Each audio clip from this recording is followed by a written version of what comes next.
시청자 여러분 안녕하십니까? 안녕하십니까? 예, 마음 공부하는 소울 닥터 김석범 원장님 나오셨습니다. 예, 안녕하세요. 안녕하세요. 자, 원장님 뭐 정권은 최근에 치명률이 낮아졌다. 심지어 뭐 어떤 조사는 며칠간의 부분만 이렇게 떼내가 독감 치명률이 0.1% 된대. 그런데 지금 그 코로나 치명률이 0.2% 조금 안 된다. 그래서 둘이 0.1% 정도 차이밖에 없으니 코로나가 독감 치명률 수준이 된 거 아니냐. 또 요렇게 또 요 며칠이 가장 낮은 시점에 그러니까 분자인 확진자는 늘어나고 그렇죠. 확진자가 늘어나는 만큼 이 그렇죠. 사망자 숫자가 따라 안 늘어나니까 네. 이제 그런 부분을 가지고도 이야기를 했는데 문제는 오늘 아침에 보면 사망자가 20명. 1월 15일 이후 7개월 만에 최대라 그러네요. 그렇죠. 그러니까 확진자 계속 늘어나는 추세로 있어 왔잖아요. 쭉 그 상태로 유지가 되니까 사망자가 당연히 늘어날 수밖에 없죠. 그리고 위중증이 어제 한때는 435명까지 갔다가 많이 돌아가셨어. 그래서 425명인데 이것도 지금까지 코로나 발생 이후에 위중증 환자 이 누계 중에 제일 많다는 거예요. 그렇죠. 지금.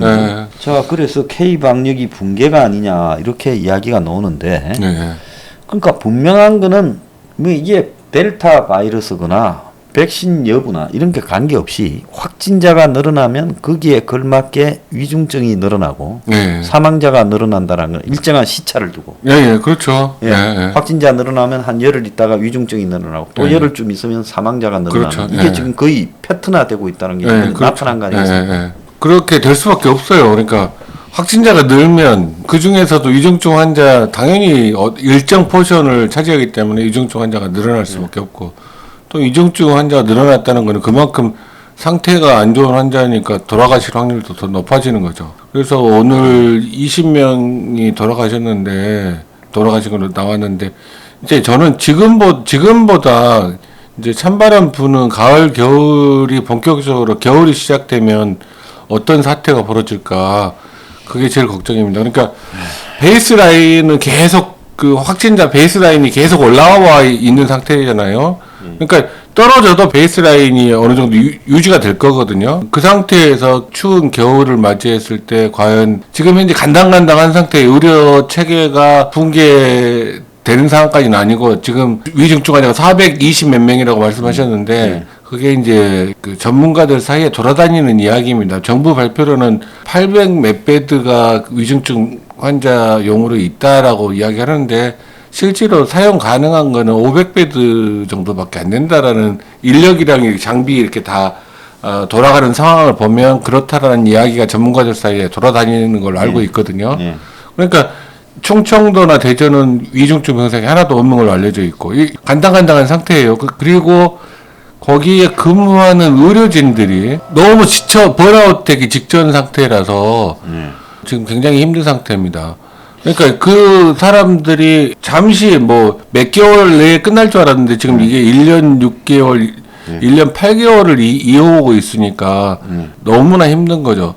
그 다음에 생활치료센터도 지금 그 의료 인력이 원래 정해진 기준은 100명당 의사 3명을 확보하게 돼 있는데 지금 150명에 1명, 뭐 200명에 1명 그렇게 하고 있으니까 생활치료센터에서도 갑자기 돌아가시는 그 사태가 발생을 한 거거든요. 이런 부분들이 결국은 지금 겨울을 대비해서 지금이라도 총체적으로 준비를 해야 되는데 지금 하고 있는지 모르겠습니다. 근데 한 가지 진짜 이해가 가지 않는 부분은 뭔가 하면 왜 이 정권이 백신을 맞아서 위중증이 줄어든다, 사망이 줄어든다는데 결국은 보면 위중증 환자가 늘어나면 사망자가 늘어나는데 그럼 지금 현재 위중증이 되거나 사망하는 사람이 전부 백신 안 맞은 사람이란 겁니까? 그러니까 이제 그거는 제가 그렇게 말씀드리고 싶어요. 백신 무용론을 이야기하시는 분들이 계시는데 백신은 분명히 지금 돌파 감염이 델타 변이에 있어서는 돌파 감염이 많이 되는 걸로 알려져 있고 그리고 미국에서도 델타 변이에 대해서는 미국 CDC에서 66%밖에 예방 효과가 없는 걸로 나왔거든요. 발표가 나왔는데 저는 위중증 감소 효과는 분명하게 있을 수밖에 없다고 생각을 해요. 왜냐하면 몸의 항체가 중화항체가 만들어진 상태에서 외부에서 바이러스가 들어왔을 때랑 중화항체가 없는 상태에서 바이러스가 침투했을 때는 굉장히 차이가 크거든요. 그러니까 이미 그 감작이 된 상태, 그 균이 노출돼서 중화항체가 어느 정도 생긴 상태는 장기 침범을 막을 수가 있어요. 그런데 그러니까 돌파 감염이 안 되게 하려고 하면 실제로는 우리의 코 점막에 항체가 생기게 해야 되는데 그런 거는 없잖아요. 그렇지는 않으니까.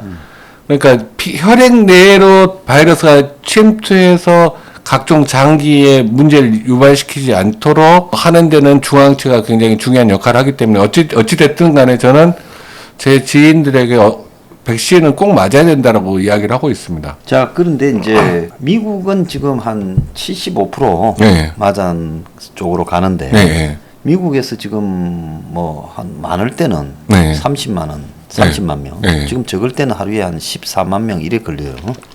사망자가 하루 한 1,100명씩 되는데 네. 지금 이게 제일 지금 코로나가 사망자가 덜한 계절에 저 정도로 나오는데 네. 9월, 10월, 11월 가면 미국의 사망자가 어떻게 될 거냐. 거기가 대폭 늘어나겠죠. 예, 그리고 또 한국에도 작년 8월에 비해 올해 8월이 네. 제가 봤을 때 사망자 숫자가 네. 한 10배는 더 나올 거라고 지금 보고 있습니다. 네. 7월에 보면 올해 7월 달에 55명, 네. 작년 7월 달에 11명이었거든요. 네. 5배가 넘었어요. 올해 7월 달에 58명, 작년에 네. 11명. 네. 그래서 그 지금 이 사망자가 계속 늘어나고 있어요. 그런데 이제 이 정권은 미국도 그 마찬가지고 통계를 굉장히 유리한 통계들을 갖다가 좀 네. 악의적으로 조작하고 있다라는 네. 생각이 좀 들어요. 네. 왜 그런가 하면 치명률 같은 경우에 네. 치명률이 독감 수준으로 낮아졌다는데 실제 종합 치명률은 0.93%고 네. 2주 전에는 4명대가 죽었는데 1주 전에는 6명대인데 오늘 20명 죽은 거 말고 일주일간 8명대가 죽었어요. 네. 오늘 20명이 포함되면 점차 올라가고 올랐어요. 있어요. 네. 그러면 사망률이 이제는 작년하고 비교하면 네. 비교할 수 없을 정도로 물론 이 치명률이라는 속에는 확진자 중에 죽는 부분은 확진자가 워낙 많아지니까 네. 좀 내려갈지는 몰라도 절대적 사망자 숫자는 훨씬 많아지고 있거든요. 아, 그렇죠. 야, 그러면 네. 이 숫자로 가서 작년에 1월 달에 올해 1월 달에가 제일 많이 돌아가셨는데 네. 그때 한 200명대 넘게 한 달에 250명인가 이렇게 돌아가셨어요. 네. 그럼 만약에 내년 1월쯤에는 얼마나 이렇게 발생하겠느냐. 위중증 환자를 입원시킬 수 있는 병실 자체가 지금처럼 확보가 지지부진한 상태로 계속 간다면 예. 이게 코로나 자체로 인한 사망도 증가하겠지만 코로나 아닌 다른 환자들도 많이 사망하게 됩니다. 예. 왜냐하면 병실이 없고 의료 인력이 없으니까 다른 일로 입원을 하고 싶어도 입원을 못하게 되는 상태로 되는 거거든요. 그렇게 되면 세컨더리 이펙트로 그냥 돌아가시는 거죠. 병원에 가서 치료 못 받고.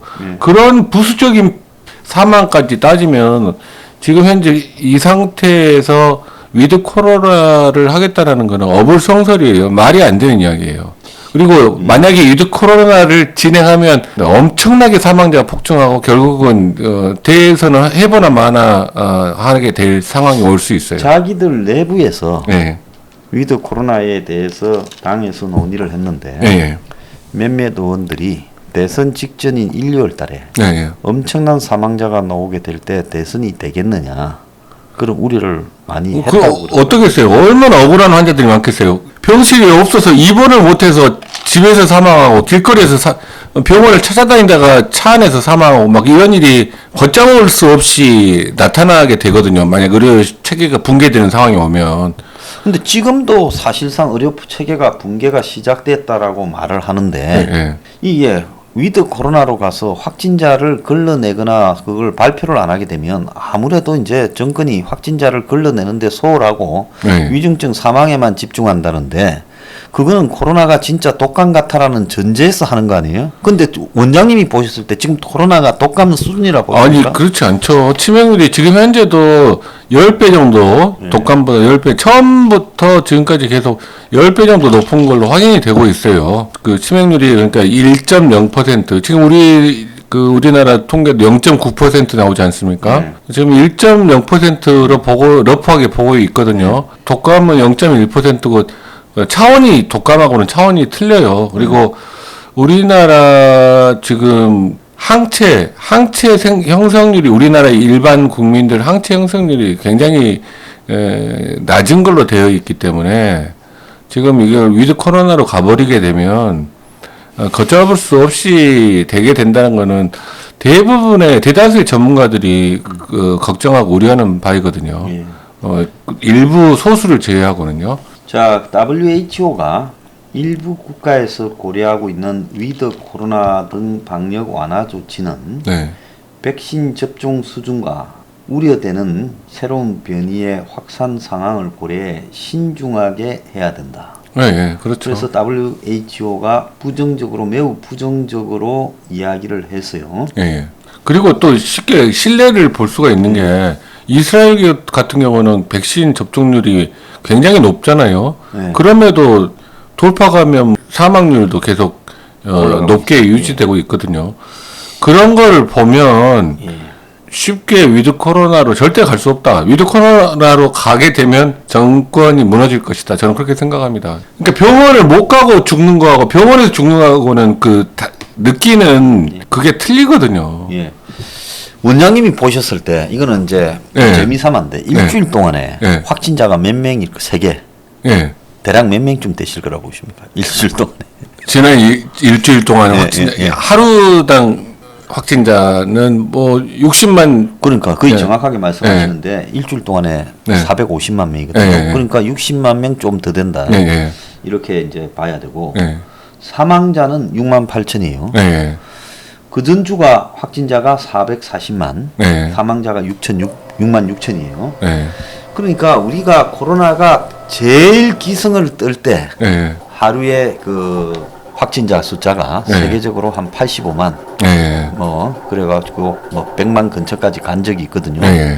그러니까 최고 지금 수치에 한 80% 정도 접근해 가고 있어요. 이게 지금 코로나. 근데 그게 무서운 게 뭐냐면 베이스라인이 올라와 있는 상태라는 게 무서운 거예요. 그러니까. 예전에는 베이스라인이 낮게 있다가 확 뛰어서 높이 올라왔다가 다시 떨어졌고 그런 상황이었는데 지금은 베이스라인이 일정하게 올라가 있는 상태잖아요. 그러니까 떨어져도 쉽게 안 떨어진단 말이죠.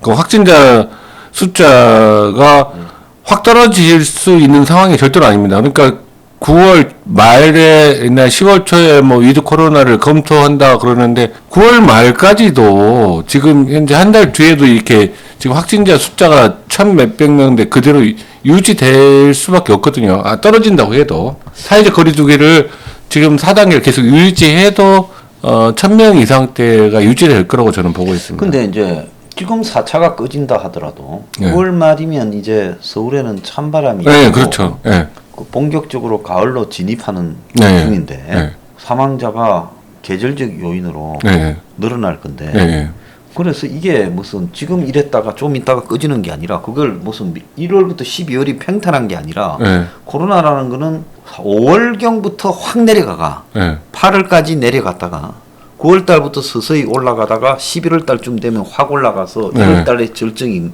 이런 추이를 낳고 있거든요. 그렇죠. 그러면 이게 그 다음에 또 다른 이 웨이브가 닥치지. 그렇죠. 그 무서운 게 그러니까 그 떨어질 때 베이스라인이 계속 올라갔다는 얘기죠. 계단식으로 계단식으로 떨어지지가 않고 있어요. 그러니까 이게 어떻게 될지 알 수가 없고 그다음에 이스라엘 같은 경우를 보면 지금 백신 접종률이 70%가 넘었을 텐데 그래도 위드 코로나 못 하잖아요. 그리고 지금 3차 부스터 접종을 시작을 했거든요. 그런 거 보면 지금 현재도 우리나라도 부스터 접종으로 갈 수밖에 없고 또 한 가지는 위드 코로나를 할 수가 없다. 지금 우리나라 백신 접종률은 1차만 접종한 게 50%좀 넘었잖아요. 2차 접종까지 다 한 게 이스라엘은 70%가 넘었을 거예요. 그래서 지금 보면 올해 제가 볼 때 하루에 지금 한 7만 명씩 죽어가는데 예. 지금이 제일 낮을 때인데 예. 제일 높을 때까지 생각하면 올해 한 450만 정도 죽을 것 같아요. 이게 예사롭지가 않다라는. 예. 그래서 저는 요양병원에 계신 그 고위험군 그분들에게 3차 접종을 지금 시작해야 된다. 부스터 접종을. 그렇게 주장을 하고 싶어요. 근데 문제는 백신이 없는 거죠. 3차 부스터 접종을 할 백신이 없으니까 아직 그걸 시작을 못하고 있는데 우리나라도 부스터 접종을 해야 된다.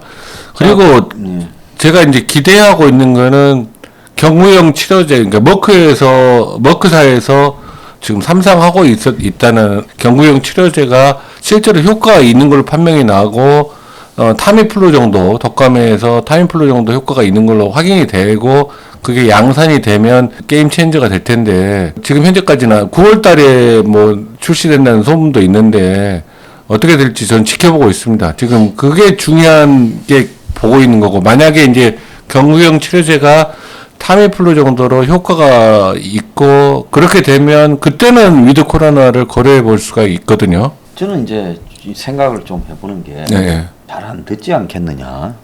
쉽지 않죠. 쉽지 않.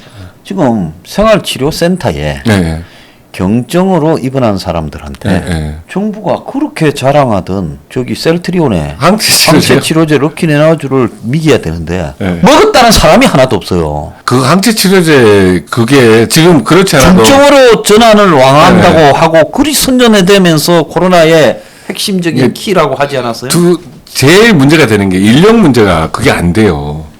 그 항체치료제를 이게 돈 문제는 별개로 치더라도 인력 문제가 지금 현재 그 많은 사람에게 항체 치료제를 놓는다면 레키로나주가 90분 한 번 맞는데 90분 걸리거든요. 90분 걸리는 동안에 그거를 관리할 그 많은 사람들에게 놓고 또 관리하고 할 수 있는 그런 환경이 안 돼요. 그 200명의 의사 한 명인데 어떻게 그런 그럼 애초에 알약으로 만들든가 그런 줄 모르고 알약은 차원이 틀리죠. 국민을 구분해가 걸린 사람은 경증 무증상일 때 항체 치료제를 놓고 또 안 걸린 사람은 백신으로 코로나 청정국을 만든다고 백신도 확보 안 하면서 개뻥 쳤잖아요. 그런데 막상 생활치료센터에 들어가 있는 사람들한테 미기는 알약은 타이레놀밖에 없고 항생제 일부 있고 그거 없고 그래서 이 레키노나준가 하는 뭐 그 생체 뭡니까 항체 치료제를 맞았다는 사람이 하나도 없어요. 그럴 거예요. 그러면 한 명도 안 맞힐 거를 그렇게 서둘러서 긴급 사용 승인 행태로 허가해 주는 게 그게 쉬워져. 그러니까 이게 주가 조작 장난인 거 아닙니까? 80조? 제 생각에는 그러니까 그 일반인들은 항체 치료제를 만드는 거하고 경구용 치료제를 만드는 거하고 비슷할 거로 생각을 하시는 분들이 있을 수 있는데 차원이 다릅니다. 경구용 치료제 만드는 기술하고 항체 치료제. 그러니까 먹는 알약하고 그냥 주사제로 놓는 그거하고는 차원이 다른 이야기다 이야기죠. 자, 그런데 지금 생활치료센터에 인력이 없어서 이제 봉준보건이가 80%좀 가 있대요. 그러겠죠. 근데 이제 대부분 20대 말 30대 초의 사람들인데 임상 경험이 별로 없잖아요. 그런데 그 한 명한테 그 200명을 감당하라 하면 사람들이 아이고 내 열이 올라가요 뭐 이런데 문제는 세 가지를 보고 한다는 거예요. 온도. 그다음에 이 산소 포화도. 그다음에 그 온도하고 산소 혈압. 산소 포화. 그런데 온도계만 하나씩 주고 산소 포화하고 혈압을 잴 수 있는 것도 안 줬다가 뭐 말도 많고 그다음에 어떤 데는 이번에 그 사람이 돌아가신 데 있잖아요. 생활치료센터에서 이송되지 못한 채 연락이 안 돼 돌아가신 분. 그분은 아산에 거기는 전화기를 뽑아놨다. 기차 타고 간호사들이 전화기를 뽑아놓고 그러니 방 안에서 나오지도 못하는데 응급 상황이면 전화하는 방법밖에 없는데 그러면 이제 앱으로 이렇게 해가지고 자기 기록을 하고 앱에다가 그러면 이제 간호사가 보고 전화가 오고 하는데 연락이 안 오더라고요. 나중에 보니 전화기가 간호사 쪽에 뽑혀 있더라고요. 그다고 그럼 이렇게 인력이 모자라면 거기에 민간 의료 의사들 중에 좀 이 페이를 제대로 주고 1년 계약을 한다든지 해서 거기에 대량 좀 투입을 해야 될 건데 왜? 그걸 지금 해야 되는 일이 아니라 그 전부터 했어야 되는 일이고 안 했으면 지금이라도 해야 되는 일이에요. 지금까지 안 했으면 지금이라도 해야 되는 일인데 왜냐하면 1,400명, 1,500명이 한 생활치료센터에 있다고 생각해 봅시다. 그 사람들, 여러분들 그 관리가 간단한 문제로 생각하실 수 없을 거예요. 한 사람 한 사람이 다 편안한 사람도 있겠지만 그렇지 않은 사람도 있고 별의별 사람이 다 있어요. 그 안에는. 그 전화 코드를 뽑는 건 절대 잘못된 일인데 그 직원들이 도저히 감당 못하는 상황이 벌어졌을 수도 있어요. 그때 당시에. 아무튼 제 생각은 인력을 지금 빨리 확보를 해야 된다. 그리고 중환자 병상, 위중증 환자 병상도 빨리 더 추가로 확보해야 된다. 그 이야기를 계속 말씀드립니다. 왜냐하면 사람이 번아웃 되면요 못해요 아무것도. 그렇죠. 번아웃 때문에 지쳐가지고 예. 상태죠. 전화를 받고 응대할 수 있는 힘도 없게 돼버려요. 눈물만 흘리고 막 그렇게 되거든요. 자, 그러면 이 코로나가 하루 이틀 끝나지 않을 거라는 거는 알 거고, 네. 그렇다면 이 상황에서 이런 식으로 끌고 갈 수는 없다라는 판단을 하고, 네. 교대도 정기적으로 해주고, 네, 그렇죠. 또 거기에 예비 인력도 확충하고 해서 그 생활치료센터에 있는 사람들을 관리를 해야 될 건데, 지금 생활치료센터에 가다 놓고 방치만 하고 있다. 그것도 또 공보위를 예. 거기에 숙식을 하게 하면서 거기에서 24시간 있게 하는 것도 저는 그것도 문제라고 생각을 해요. 예. 그렇더라고요. 네. 그러면 뭐 사람이 짜지도. 그러니까 계속 연락 오면 콜 오면 자다가 깨서 하고 그거를 어떻게 그게 하루 이틀이지 어떻게 그게 가능하겠습니까? 자, 그러면 왜 정권은 이런 부분에 대해서는 신경을 안 쓰고 크게 문제가 없는 듯이 이야기를 하는데 이미 생활치료센터에 한계가 부딪혀서 네, 생활치료센터 기능을 상실해 가고 있거든요. 네. 그러면 이 부분을 차라리 그냥 자가격리로 지금 뭔가. 그 자가격리를 조금씩 확대해 가고 있어요. 그러니까 뭐냐면 수도권에서는 금년 2월부터 자가격리 치료를 어떤 사람을 대상으로 했냐면 아이가 예. 그 환자거나 부모가 환자거나 그래서 아이를 누가 돌봐야 될 사람이 부모밖에 없으면 그런 경우는 자가격리 치료를 하게 하는 방법을 취했는데 그저께 이틀 전부터는 또 강원도에서도 이제 수도권에 이어서 강원도에서도 자가격리 치료를 늘리는 방향으로 하기 시작했거든요. 그러니까 강원도 도청 3층에 이제 그게 그 콜센터가 설치돼서 이렇게 한다고 그러는데 문제는 저건 이제 자가격리 치료를 계속 하는 것도 중요한데 지금 자가격리 치료를 했을 때 지금 현재 딱 생각이 떠오르는 부분은 뭐냐면 이 사람이 급작스럽게 중증으로 나빠졌을 때 과연 빨리 이게 대처할 수 있는 그런 시스템을 갖추고 있느냐 그게 문제예요. 관건은 자가격리 치료를 생활치료센터보다 자가격리 치료를 더 늘려서 생활치료센터가 포화되지 않도록 하는 게 필요한데 자가격리 치료를 했을 때 그 사람이 중증으로 들어가게 되면 그거를 빨리 병원에 다시 중증 입원시킬 수 있는 시스템이 제대로 마련되어야만 그게 가능하고요. 그 다음에 또 한 가지는 자가격리 치료를 같은 아파트에 어떤 환자가 자가격리 치료를 하고 있다고 알려지면 그 아파트 주민들 민원이 또 생기는 부분인데 그런 부분들은 좀 우리 국민들끼리 서로 양해를 해주는 자세가 필요하거든요. 그 부분은. 근데 이제 지금 님비 현상이 심하니까 그 부분에 대한 민원들이 또 폭주를 하게 되면 자가격리 치료를 확대를 못하게 되죠 또.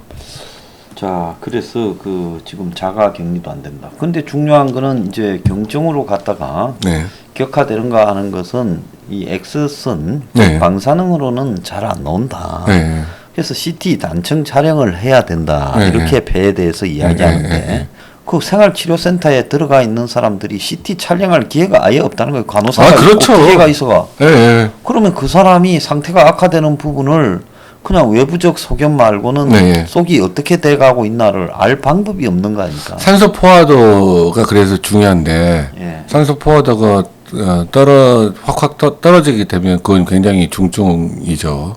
그러니까 이제 산소 포화도를 기준으로 아마 보고 있을 거예요.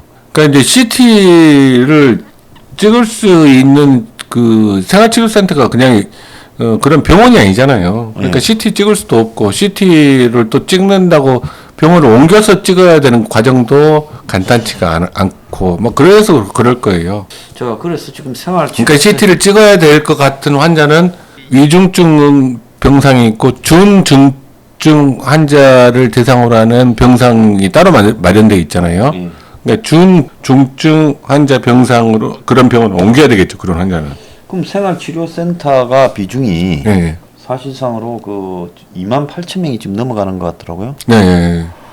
그 명수는 정확하게 모르겠는데 꽤 많아요. 예, 그러다 보면 네. 이게 이제 지금도 좀 많아졌지만은 요 근래 7월 초부터 앞으로 점점 더 많아질 건데. 그렇죠. 네, 이제 점점. 생활치료센터를 더 확충하는 것도 그러니까 그래서 자가 격리를 활성화시켜야 되는데 예. 그 부분의 시스템을 지금 아마 만들고 있을 거라고 생각합니다만 책상 위에서 생각한 시스템이 실제로 잘 돌아갈 수 있는지 그리고 어찌됐든 간에 위중증 환자가 늘어나 버리게 되면 모든 체계가 다 붕괴돼 버리기 때문에 그 부분이 있어요.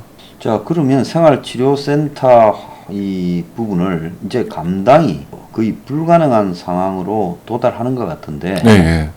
그럼 이쯤 되면 이거를 갖다가 어떻게 할 건가를 고민을 해야 될 건데 지금 생활치료센터를 더 확대하겠다. 그러면서 이제 전담병원 가동률이 82.4%라는데 82.4%쯤 되면 이건 거의 다 된 거 아닙니까? 그러니까 이게 말이 위드 코로나랑 반대되는 이야기거든요. 예. 생활치료센터를 나 자가격리를 더 더 늘려야 된다 한다는 거는 위드 코로나랑은 실제로 반대되는 이야기예요. 네. 왜냐하면 그냥 같이 더불어 살자면서요. 근데 왜 격리를 하겠어요?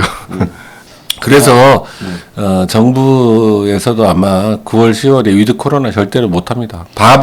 아주 진짜로 이상한 사람 아니면 절대로 위드 코로나 9월, 10월에 시작할 수 없어요. 지금 생활치료센터 입소 능력 자체가 한 2만 개쯤 된다고 하네요. 2만 개. 2만 개인데 덜락거리고 있는 모양입니다.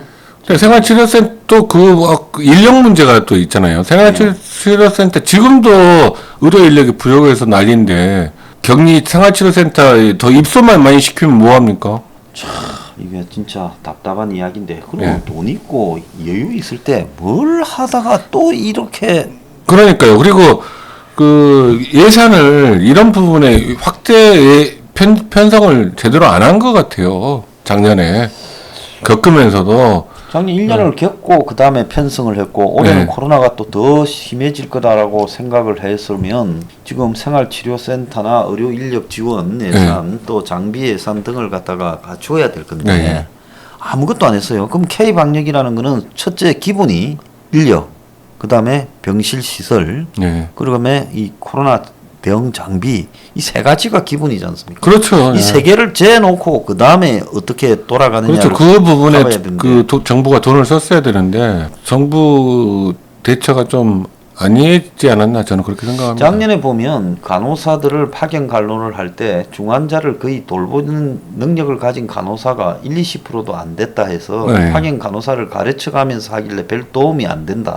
월급은 많이 받고 이런 비난도 많이 있어요. 그렇죠. 실제로 그 현장에서는 경력을 가지고 있는 사람, 경험이 있는 사람과 그렇지 않은 사람, 하늘과 땅 차이니까. 그러면 정부가 예를 들어서 그 당분간 간호사나 의사들을 리스트를 갖다가 확보해서 의사분들 중에서도 또 좀 자원해서 국가고용의사로 일을 하시겠다는 분을 최대한 찾아내고 간호사도 좀 찾아내서 훈련을 좀 시키고 그랬어야 되는데 그렇게 해야 되는데 그때도 그랬잖아요. 돈도 잘 안 주고 페이도 잘 안 주고 그 다음에 고생도 했는데 나중에 별로 좋은 이야기도 못 듣고 그 병원은 또 망해가고 그런 상황이 있었기 때문에 쉽게 그 자원해서 힘든 일을 하겠다고 나서는 사람이 없어지게 돼버린 거죠.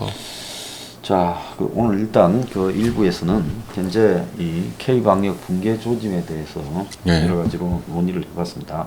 자, 마치겠습니다. 감사합니다. 네, 감사합니다.